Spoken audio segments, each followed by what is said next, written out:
талтай шүү юу ч гэдэг ингээл ямар ч хамаагүй байдлаар юм хаа бүр тоглоом шогморлооморч би тэгмээргүй дээ. Улсын их хурлын гишүүд янзах чон баавга яадаг ч юм багууд хуваагдаад би шинжилээр хүртэл ярьжсэн те. За найр наадам яг хөө гэхдээ ер нь энэ хуваагдал бол Монгол улсад ч гэхээс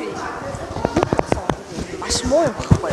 Ихэвчлэн ямарваа нэгэн ийм юмны ард цаагуур болж байгаа том хэрэгүүдийг далдлахын тулд нэг иймэрхүү хуваагдал гаргаж тэгээд олон нийтэд шидэж өгдөг.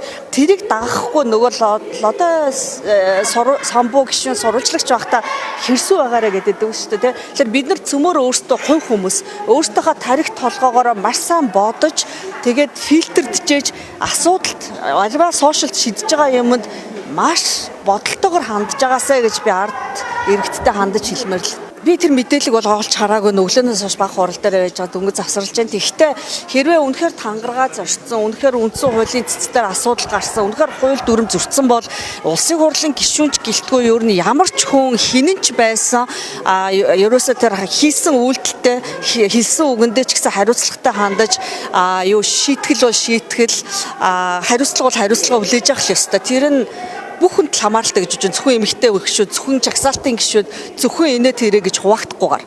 Манайд бас нэг хуулийг буруугаар нь ашигладаг бол байдаг шүү дээ. Одоо энийг мэдээж одоо чангаар зоригтойгоор байр суурь илэрхийлэх гişүүдийг одоо золиослогч гэх ийм байдлаар ашиглах маань.